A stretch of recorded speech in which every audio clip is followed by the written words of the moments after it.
সম্মানিত ভিউয়ার্স, আসসালামু আলাইকুম ওয়া রাহমাতুল্লাহি ওয়া বারাকাতুহু। আশা করি সবাই আল্লাহর অশেষ রহমতে ভালো আছেন, সুস্থ আছেন। এই চ্যানেলে আর একটি নতুন গুরুত্বপূর্ণ ভিডিওতে আপনাদের সবাইকে স্বাগতম। আজকে আলোচনা করব শিক্ষা প্রতিষ্ঠান বন্ধ কিংবা খোলা নিয়ে অস্পষ্টতা। বিস্তারিত থাকছে ভিডিওতে। এই ভিডিওটি দেখার আগে যারা এই চ্যানেলে একদম নতুন তারা অবশ্যই চ্যানেলটি সাবস্ক্রাইব করে পাশে থাকা বেল আইকনটি প্রেস করে দিন। আর যারা ইতিমধ্যে সাবস্ক্রাইব করেছেন তাদেরকে জানাই অসংখ্য ধন্যবাদ।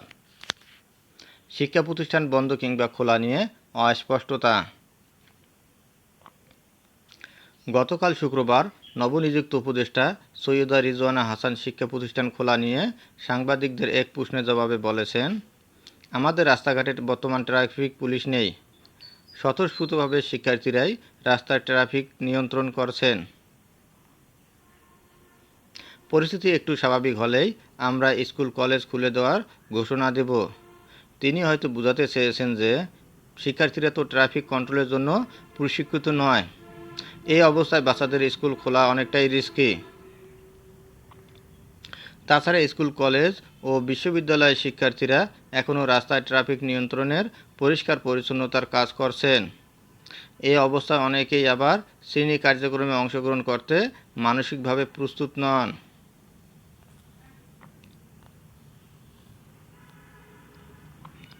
আমরা আশা করছি বিদ্যালয় শীঘ্রই খোলা হবে। তবে 5 আগস্ট দেশের রাজনৈতিক পট পরিবর্তনের পরপরই রাতের বেলায় ISPR inter service public relations জানায় যে আগামীকাল অর্থাৎ 6 আগস্ট শিক্ষা প্রতিষ্ঠানসমূহ খোলা হবে। সেই অনুযায়ী দেশের বিভিন্ন স্থানে প্রাথমিক ও মাধ্যমিক শিক্ষা প্রতিষ্ঠান খোলা হয়েছিল, কিন্তু শিক্ষার্থী উপস্থিতি ছিল খুবই কম। 7 ও 8 আগস্ট শিক্ষার্থী উপস্থিতির হার কিছুটা বেড়েছে। আশা করা যাচ্ছে যে 11 আগস্ট অর্থাৎ রোববার থেকে শিক্ষার্থী উপস্থিতি অনেকটাই স্বাভাবিক হবে। আমরা জানি কোটা সংস্কার আন্দোলনকে কেন্দ্র করে দেশের সব ধরনের শিক্ষা প্রতিষ্ঠান গত 17 জুলাই থেকে অনির্দিষ্টকালের জন্য বন্ধ ঘোষণা করা হয়েছিল।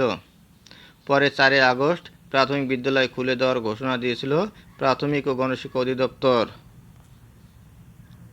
কিন্তু পরিস্থিতি দ্রুত অবনতি হওয়ায় কর্তৃপক্ষকে সেই সিদ্ধান্ত থেকে ফিরে আসতে হয় এবং পরই বলা হয় যে প্রাথমিক শিক্ষা প্রতিষ্ঠানসমূহ অনির্দিষ্টকালের জন্য বন্ধ। 5 আগস্ট রাতের বেলা আইএসপিআর এর ঘোষণা আসার পর কিন্তু দেশের প্রায় সর্বত্র প্রাথমিক ও মাধ্যমিক বিদ্যালয়সমূহ খুলে দেওয়া হয়, যদিও শিক্ষার্থীদের উপস্থিতি ছিল খুবই কম। প্রাথমিকভাবে শিক্ষার্থীদের অনেক বাবা মা ইচ্ছে করেই বিদ্যালয়ে পাঠাচ্ছেন না। আর ইংরেজি মাধ্যম বিদ্যালয়গুলোতে অনলাইনে সীমিত আকারে পাঠদান চলছে। শিশু শিক্ষার্থীদের পড়াশোনা মোটামুটি বিদ্যালয় কেন্দ্রিক। বিদ্যালয় খোলা না থাকলে তারা কিন্তু বড়দের মতো পড়াশোনার তাগিদ অনুভব করেন না। 6 আগস্ট থেকে যদিও শিক্ষা প্রতিষ্ঠান খোলার কথা বলা হয়েছে, কিন্তু মাধ্যমিক পর্যায়ে শিক্ষার্থীরা বিদ্যালয়ে হাজির হননি।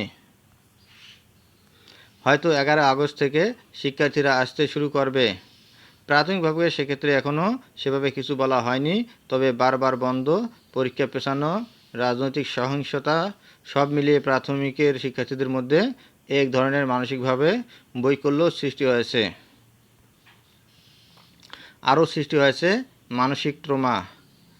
বিদ্যালয় খোলার পর তাদের মানসিক ট্রমার বিষয়টি খেয়াল রেখে শ্রেণী কার্যক্রম ও একাডেমিক বিষয়গুলো নিয়ে কাজ শুরু করা প্রয়োজন।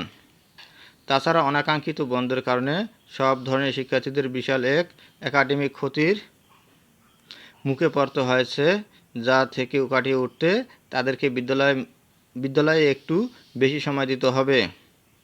শিশু শিক্ষার্থীরা আবার একটানা বেশিক্ষণ এক কাজে থাকতে পারেন না।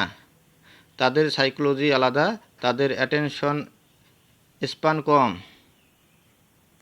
তাই বিদ্যালয়ে বিরতি দিয়ে হাসি আনন্দের মাঝে দীর্ঘক্ষণ কাজ করতে হবে।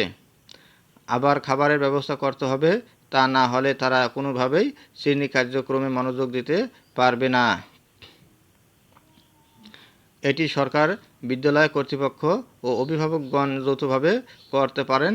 তা না হলে শিশুদের যে অপরিমিত ক্ষতি হয়ে গেল সেটি কাটিয়ে ওঠা সম্ভব হবে না। বছরের যে বাকি কটা মাস আছে তার মধ্যে। কেউ অনলাইনে লার্নিংয়ের কথা বলেছেন, কিন্তু এটি খুব একটা কার্যকরী হয় না। তাছাড়া এটি ডিজিটাল ডিভাইস সৃষ্টি করে, কারণ আমাদের গ্রাম শহর, বড় শহর, ছোট শহর, পাহাড়িয়া এলাকা, হাওর বাওর সর্বত্রই আলাদা পরিস্থিতি। সেক্ষেত্রে অনলাইন লার্নিং আরও গ্যাপ বাড়াবে ভৌগোলিকভাবে অবস্থিত বিদ্যালয়গুলোর বিভিন্নতার জন্য। মাধ্যমিক বিদ্যালয়গুলোর ষান্মাসিক মূল্যায়নের কাজটিও কোটা সংস্কার আন্দোলনের কারণে মাঝপথে থেমে যায়। তবে ষান্মাসিক মূল্যায়নের কোনো নির্দেশনা না এলেও বিদ্যালয় কর্তৃপক্ষ প্রতিটি শ্রেণীর প্রতিটি বিষয়ের উপর ক্লাস চালিয়ে যাওয়া উচিত এবং 2024 সালের পুরো সিলেবাস অনুযায়ী বইয়ের বিভিন্ন চ্যাপ্টার বা শিখন অভিজ্ঞতার উপর শ্রেণী কার্যক্রম চালিয়ে যাওয়াটা বুদ্ধিমানের কাজ হবে। শিক্ষার্থীরা এমনিতেই বিশাল এক ক্ষতির মুখে পড়েছে। এখন বিদ্যালয় খুলে দেওয়ার পর ষান্মাসিক মূল্যায়নের সিদ্ধান্ত না পাওয়া পর্যন্ত বসে থাকা কোনোভাবেই ঠিক হবে না। গতকাল উপদেষ্টার মন্তব্যের পর প্রতিষ্ঠান প্রধানরা একটু দ্বিধার মধ্যে পড়েছেন। আগামীকাল অর্থাৎ 11 আগস্ট তারা কী করবেন, এর অবস্থায় তারা মন্ত্রণালয় থেকে একটি সঠিক নির্দেশনা চাচ্ছেন। দৈনিক আমাদের বার্তার পক্ষ থেকে যোগাযোগ করার চেষ্টা করা হচ্ছে, তবে আজ রাতেই একটা আদেশ জারি করা হয়। ধন্যবাদ জানিয়ে বিদায় নেওয়ার আগে আবার অনুরোধ জানাই, যদি ভিডিওটি ভালো লাগে এবং সর্বশেষ শিক্ষামূলক আপডেট ভিডিও পেতে চান তাহলে অবশ্যই চ্যানেলটি সাবস্ক্রাইব করুন। ধন্যবাদ সবাইকে।